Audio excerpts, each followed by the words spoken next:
Ants of Fire, The Legend of Telo, Parts 19 and 20, Sidewalks and Sisters. Part 19, Sidewalks. The trail of the six led through the grass until Telo and the attendant reached a surface that Telo had never seen before. It was light in color and hard beneath her feet. It burned her as she walked. The attendant did not seem to mind. She noticed Telo grimacing with every step. "I remember walking here when we escaped," she said. "It burned before. Don't feel anything now."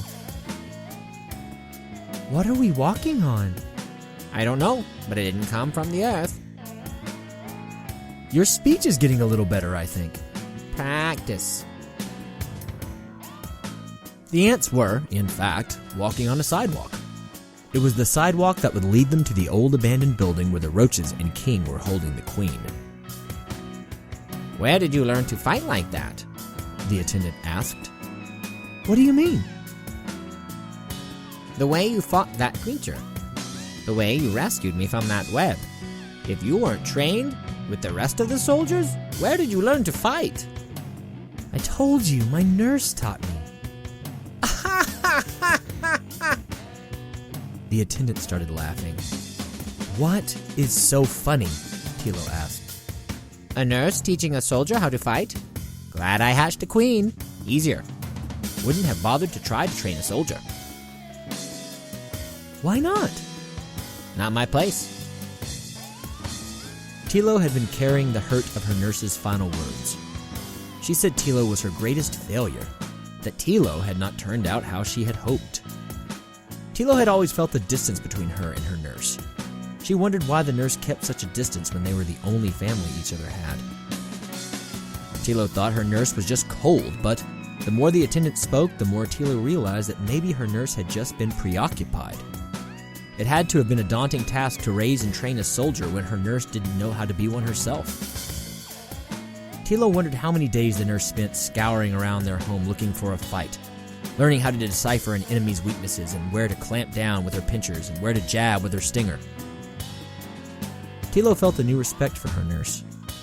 Instead of abandoning all hope at the realization that Telo would never be a queen, the nurse did her best to train Telo as a soldier.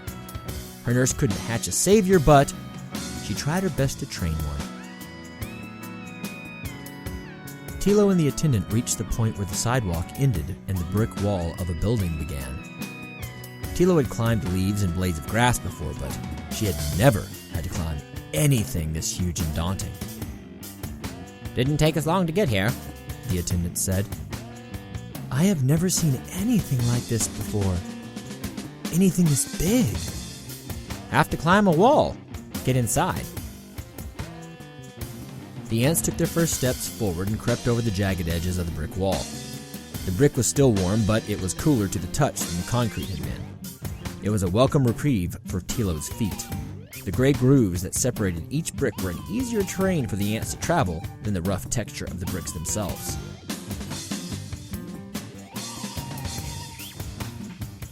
Telo grew more and more eager with each step they took up the wall, but she had to make sure that she didn't walk too far ahead from the attendant. That was one thing the attendant and Telo's nurse had in common: old age and short legs. The attendant was not as eager to get inside the building. She knew that once they reached the open window, that would serve as the doorway to enemy territory, that she would have to fight, something she had never done before. She had only ever run away. Telo, however, was looking for a fight. She had always enjoyed hunting and killing mites, but ripping through the cricket, killing all of those ants in the nest, and feeling the spider's blood flow over her body had intensified the desire in her. The shock of her first battles had worn off, and Telo was left with nothing but the satisfying feeling of biting down into a living creature with her pinchers and stabbing into its body with her stinger. It was becoming more than just simple desire. It was becoming an obsession. She loved the feeling between her pinchers when her victim's body moved from the tension of battle to the calm release of death. The feeling of hunting game and looking for monsters to fight and kill. She felt more like a real soldier with every step up the wall, because each step led her closer to doing battle with the creatures that enslaved her queen. She hoped every one of them was as dangerous as the spider, and she wanted to fight as many of them as she could. Hopefully, more than one at once. The ants finally reached the windowsill. Telo peered inside the building and saw nothing but shadows and the small traces of unobstructed sunlight that painted the floor. Is this it? Don't you smell us? This is where we escaped. I can hardly feel the dark. The absence of the sun. I already know I like it better outside. We belong outside. Telo began her descent from the window into the building. She smelled many scents that she had not experienced before. Scents of things that she wouldn't find outside. The sense of things unnatural. She also listened closely to her new surroundings. She did not hear anything. It was her first time to ever experience complete silence. There was no gentle breeze blowing through the grass, creating a pleasant rustling noise. There were no sounds of other creatures searching for a mate or claiming their territory. There was only noiseless oblivion. The attendant's voice was a welcome disturbance. Legs are tired. We don't have much further to go. I can't hold on. Legs are old. You'll be fine. Come on, just keep up. Telo noticed that her voice was starting to sound more and more like her nurse's voice. Any compassion that she had felt for the attendant when they first met was fading with each passing step. Her voice was starting to have the same emotionless twinge that Telo found so cold when she was growing up. She wondered if this was how it always was going to sound, or if she would hear the warmth in her own voice again after she had completed her task. Telo heard a slipping behind her. The attendant was sliding down the wall. Can't hold it. The next thing Telo saw was the attendant's flailing body disappearing into the darkness. She did not know how much farther she had to travel and thought that maybe the attendant was hurt. The soldier in her told her that was a good thing because it meant she would not have to look after a weak comrade when the fighting started. But the part of her that was disturbed by her newfound coldness shook the thought out of her mind, and she let go of the wall. Telo sailed downward and landed on the ground next to the attendant with a crash. Oh! Are you hurt? No, feeling useless. Harder than raising young. Telo noticed an odd shape in the distance. What is that over there? There was a dead mouse twitching at the far corner of the room. Its movements were awkward and the mouse's limbs jerked back and forth like it was having a fit of spasms. Body of dead creature. Shouldn't move like that. They both began gathering themselves and testing their limbs, and Telo said, "Let's check it out." Part 20. Sisters. Telo crept along the floor and kept to the shadows.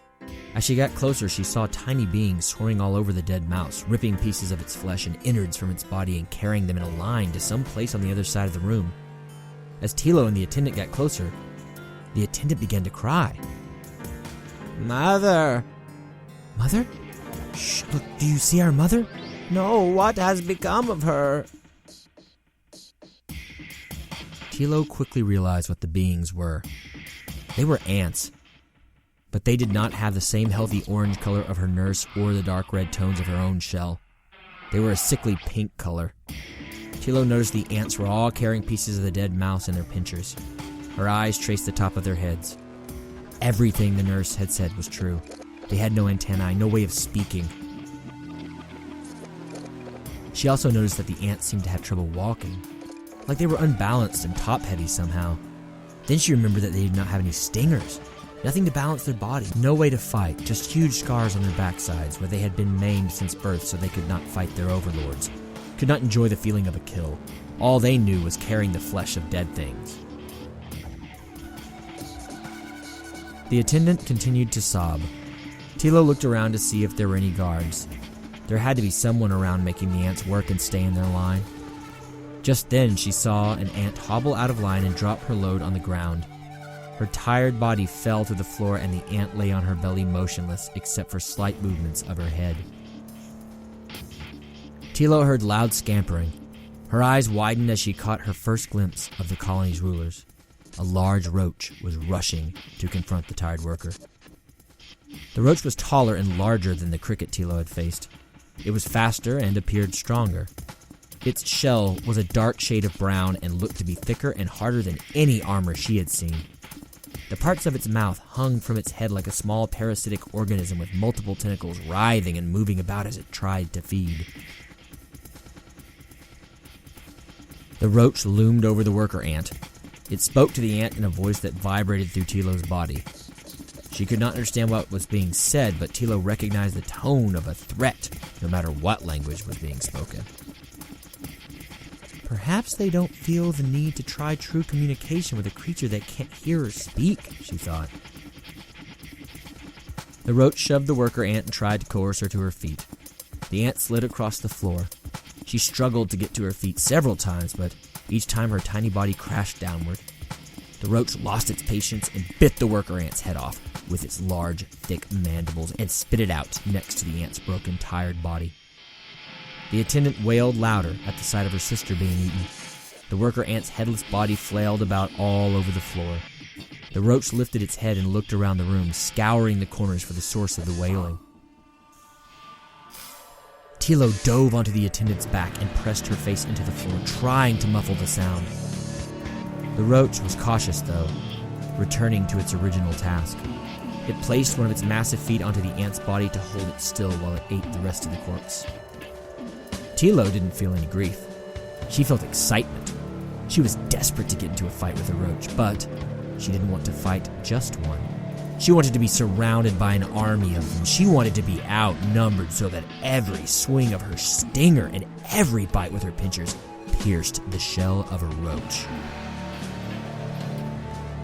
"We have to see where this line leads," Telo said. The attendant's sobs finally subsided. "They'll see us." "Maybe we can blend in. Help me put my feelers in my mouth." The attendant reached up with her pinchers and grabbed Telo's feelers. She bent them into Telo's mouth. The feelers bent around her face and hugged the side of her head. Telo bent the attendant's feelers into the attendant's mouth. "This is not a good disguise," the attendant said. "Maybe they won't look close enough to notice. We just have to get a piece of that dead body and get in line. Maybe they'll see us working and ignore our faces." Telo and the attendant walked over to the dead mouse and pulled off a piece of flesh to carry. The other enslaved ants noticed them, and their faces ignited in excitement.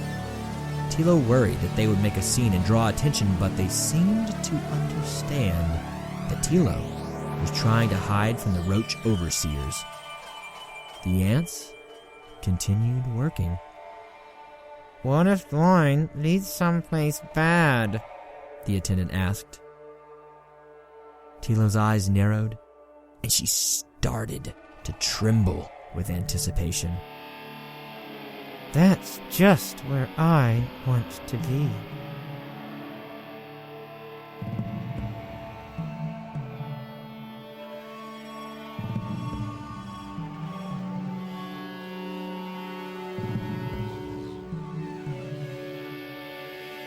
Thank you for listening to parts 19 and 20 of Jack Lee's novel Ants of Fire, The Legend of Telo, titled Sidewalks and Sisters. Our guest novelist, Jack Lee, is from the American South. He enjoys clean water, fresh air, and tall trees. He writes when time and sanity allow.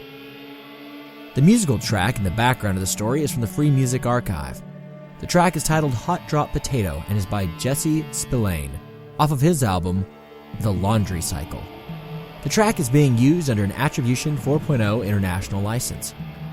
Please head over to freemusicarchive.org or to jessespillane.com, that is JESSESPILLANE.com, for more of his music.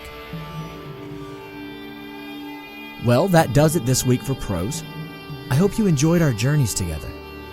I left that first tale purposely vague and am hoping that everyone had a little fun trying to make it to the revelation of the setting and the narrator and all that jazz. Please join me in 2 weeks' time for another episode of Prose, where we'll have 2 new stories. I pray you, as always, love those around you, tell them that you do, and embrace this life as it is always, stranger than fiction. Again, thanks for joining us. See you next time.